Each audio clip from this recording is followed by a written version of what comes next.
Well, here we are, the underrated black sheep of the three.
Hey everyone, it's Movie Lover 120 here, and I'm here with a brand new movie review, and this movie review is going to be for the third and what is thankfully the final installment of the trilogy, and that is of course going to be for none other than 1990's, what I consider much better than what most people say it is.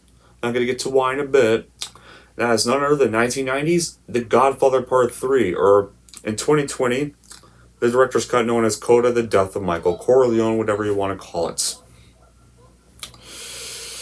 Yeah, that film released around pretty much 16 years later after The Godfather Part 2, because Francis Ford Coppola never intended to make this film. But before we get into details, let's get on with the plot. Well, in the final installment of the Godfather trilogy, an aging Don Michael Corleone seeks to legitimize his crime family's interests and remove himself from the violent underworld that is kept back by the ambitions of the young. While he attempts to link the Corleone's finances with the Vatican, Michael must deal with the machinations of a hungrier gangster seeking to upset the existing mafioso order and put a young pro-Jesus love affair with his daughter. Yeah. So how was this film made? Well, Coppola felt that the first two films had told the complete Corleone saga. He intended Part 3 to be more of an epilogue to the first two films. A dire financial situation initially caused by the failure of One from the Heart compelled him to take up Paramount's offer to make a third installment. Coppola and Puzo referred the title The Death of Michael Corleone, but Paramount Pictures found that unacceptable.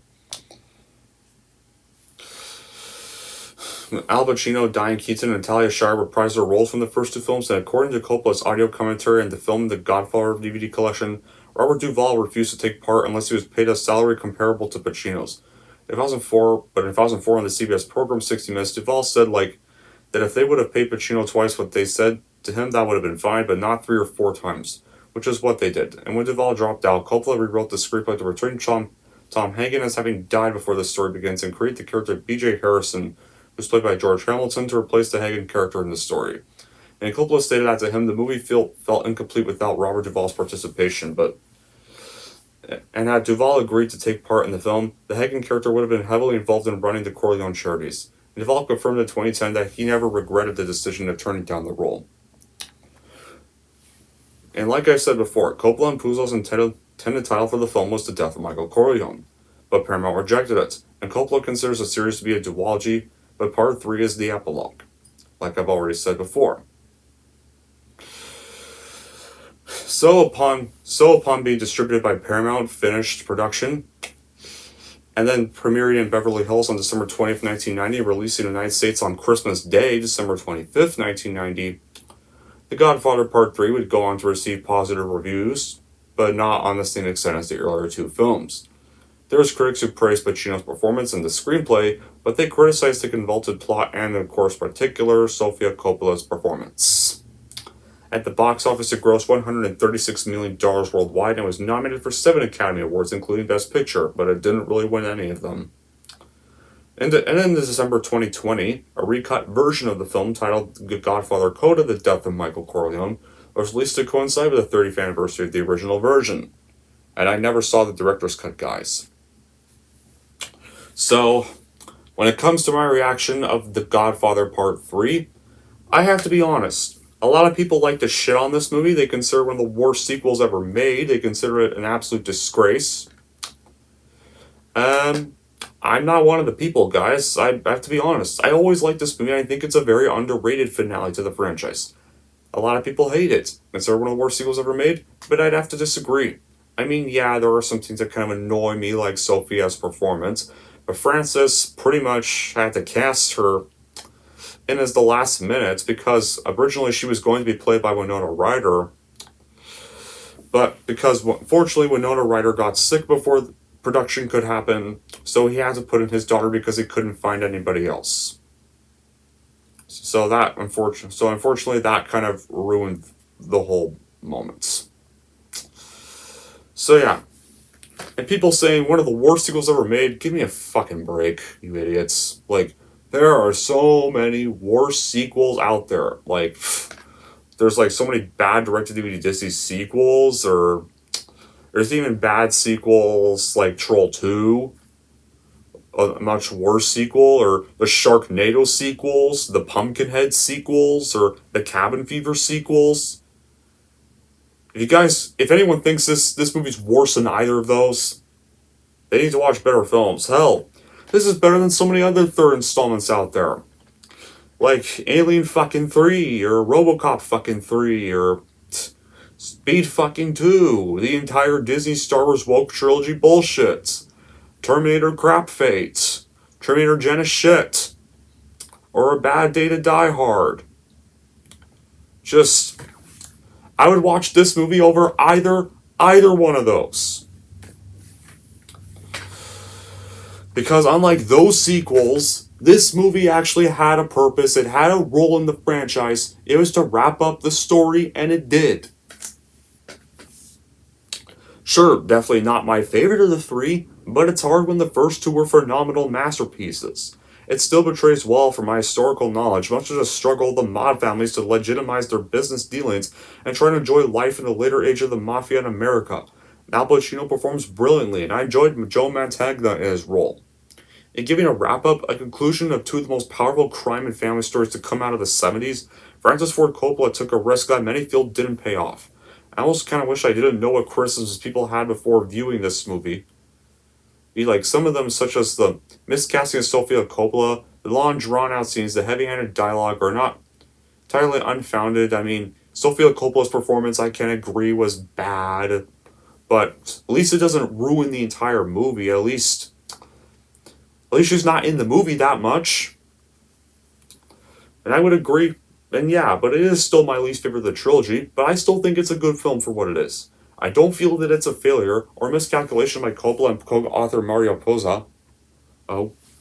In fact, right from the get-go and throughout the film, I was very intrigued by the direction of the story I was being taken, as well as the characters. Like, at the core, Coppola cares deeply about the Corleone family, in particular Michael.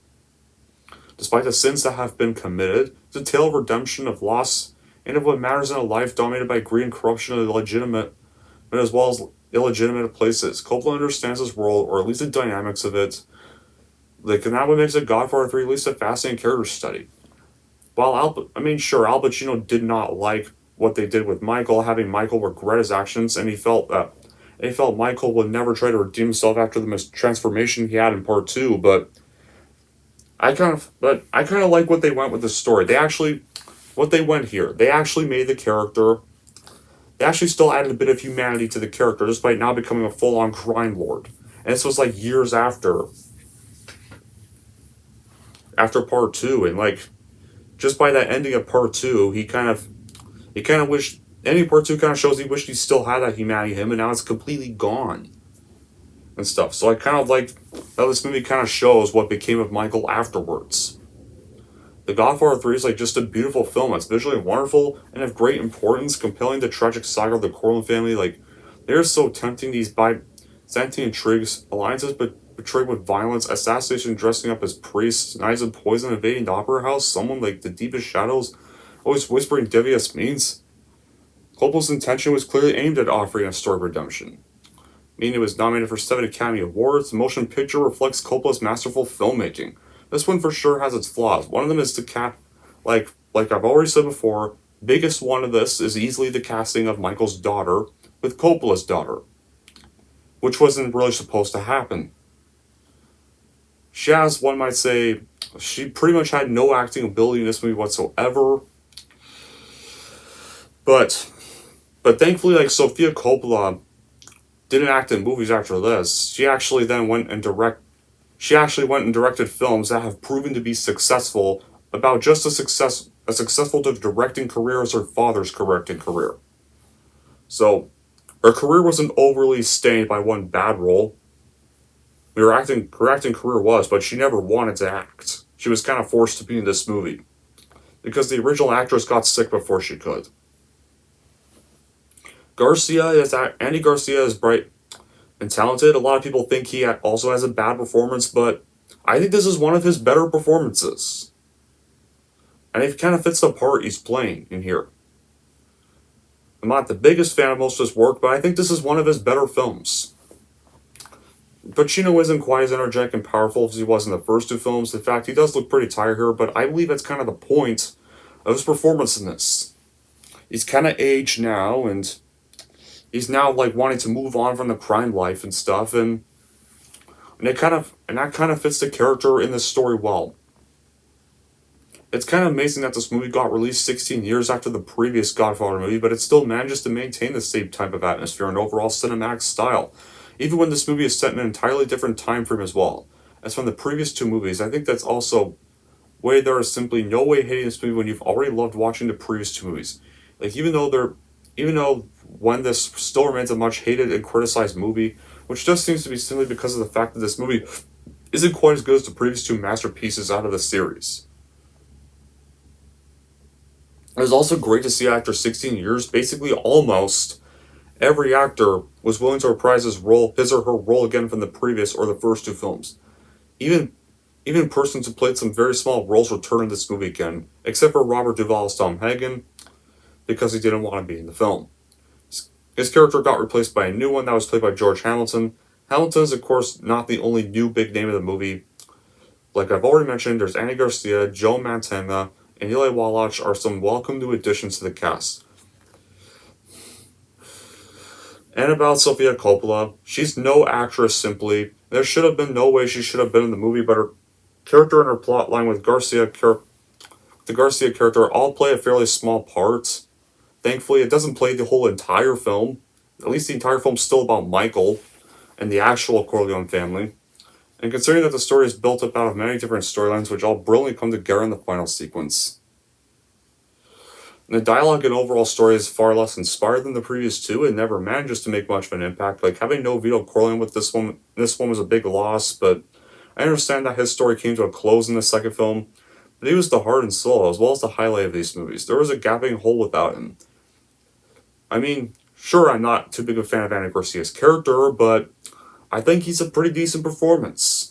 It's just merely repeated the same type of role Pacino had in the first Godfather, but just not as effective. And while it's flawed, The Godfather Part 3 is still pretty much a still decent finale to the franchise, like I've already kept saying. But let's get on with the bad qualities of this film and why I think it's weaker than the first two. Much of the blame for The Godfather 3 not being on par with the previous chapters is usually laid on the shoulders of Sofia, who's kind of just scowling, blatantly inadequate performance. Yeah, kind of weakens the movie and stands out in a trilogy otherwise enriched by sublime acting. And the original sin of Part 3 lies in its concept. Does having Michael Corleone pay for his sins? Well, it kind of already did happen in Part 3. I mean, in Part 2, it kind of already did happen. A particular brand of Frederick villain has been masterfully explored in the last act of Part 2, with Michael, previously all about family, ordered the murder of his brother in Part 2, and with his wife choosing an abortion rather than having another son by him. Another display of hatred and distance if ever there was one. And the whole point of Part 2 is Michael emerging triumphant in his power struggle, but utterly alone on his throne. His hands soaked in blood, something which was executed so perfectly. And the sequel I guess, was kind of going to be bound to be weaker than Part 2. This one, kind of from the beginning, was going to likely be weaker. And I think my other bad quality would be that and then of course there's also Mary and Vincent's romantic subplot is kind of stupid as hell and just gross because, like, apparently I think Vincent is supposed to be Mary's cousin.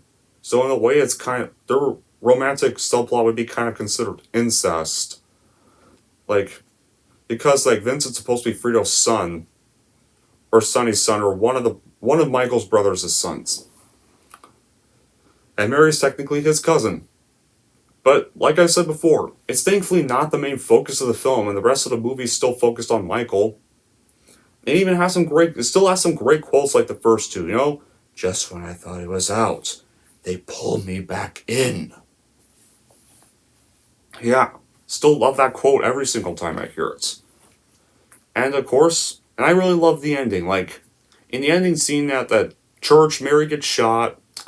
Michael pretty much has that perfectly silent scream, agonizing scream, and then it cuts to the flashback of like all the women Michael danced with and lost.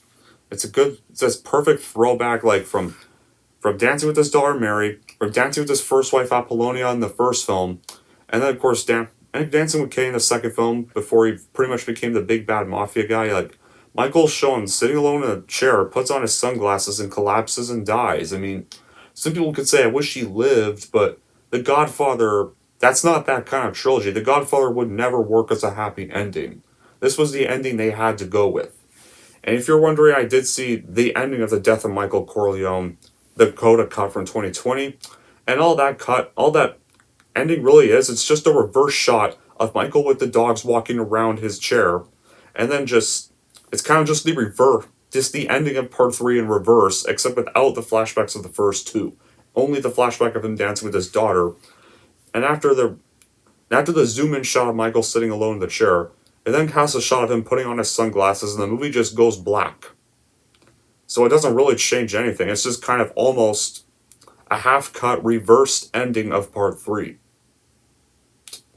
Yeah, apparently I heard the Death of Michael Corleone cut doesn't really fix anything. It's still kind of the same movie, just a little shorter. So in the end, guys, yeah, just by that alone, I prefer the theatrical cut. The theatrical cut is the version I'd rather watch.